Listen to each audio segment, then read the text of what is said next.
I want you to look at something right now. Think of some major goal you want, or maybe it's one you're already working on, and you have experienced a lot of setbacks, a lot of defeats.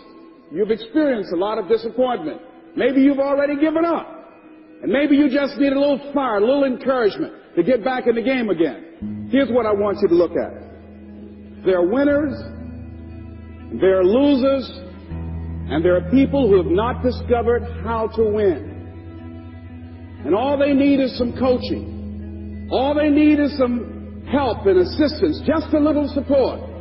All they need is some insight or a different strategy, a plan of action to make some adjustments that will open up the key to a whole new future for them, that will give them access to the unlimited power that they have within themselves. That's all that they need. So what I want you to do is think about something you want for you, that's real for you, that's important for you, that will give your life some special meaning and power. And I don't even want you to say, I can do that. I don't want you to assume that. See, 5 years ago when I started out in this area, I would not have been able to make the mental leap that I would be up to where I am right now.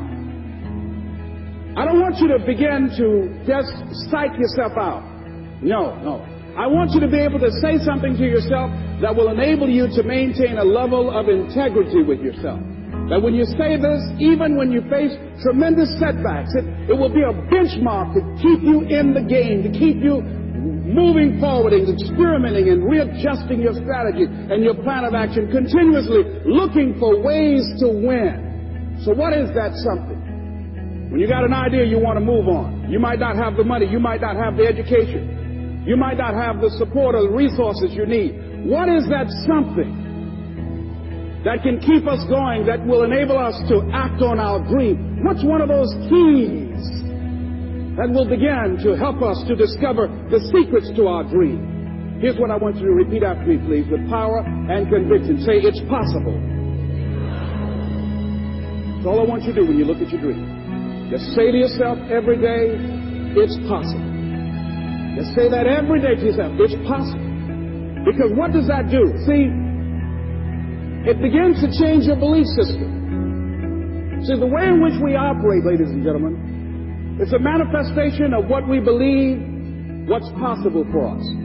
Whatever you've done up to this point, all that it really is a duplication, it's a reproduction of what you believe subconsciously that you deserve and what's possible for your life. Most people operate out of their personal history, out of their memory, things they've done, things they've experienced, things they've seen, things that they have observed. What I'm suggesting that you operate out of a larger vision of yourself. I want you to see yourself doing what you want to do, experiencing what you want to experience, having what you want to have, doing what it is that gives your life some meaning and value. Operate out of your imagination, not your memory. Because whenever you look at where you want to go, I'm wanting to warn you, you will have some conversation back here after you go through the data that you've experienced in life saying you can't do it. And so what you want to begin to do is ignore that inner conversation. Well, most people, ladies and gentlemen, when something happens to them, what they do is they begin to believe that that's the way it is. That's the way it's always been. And they can't see the possibility of it being any different. Example. Before April 1954, the common belief, the universal belief, because it had been tried again and again and again, and people had failed, the belief was that man was not physically capable of breaking the 4-minute barrier, that he could not run a mile in less than 4 minutes. That was the belief on the planet. It had never been done. But here's what happened, ladies and gentlemen. Roger Bannister came along, and he broke the 4-minute barrier. Now, here's what's significant about that. Since that time, up to this day, over 20,000 people have done it, including high school kids. What changed? 20,000 people. What changed? Here's what happened when they got on the track. They knew it had been done. And because they knew it had been done, there was a new belief about this barrier, about this goal that was unreachable. And those 20,000 people got in a race believing, knowing in their heart that someone had done it, that it's possible, that they could do it. And I'm saying that if you know anybody that had some goal, some dream, something they wanted to do, and they did it, then I'm saying that you know in your heart that if someone has done it, then you can do it. It's possible. And that if someone can make their dream become a reality, that it's possible that you can make your dream become reality. And so as you begin to look at where you want to go, beginning to embrace that, it's possible.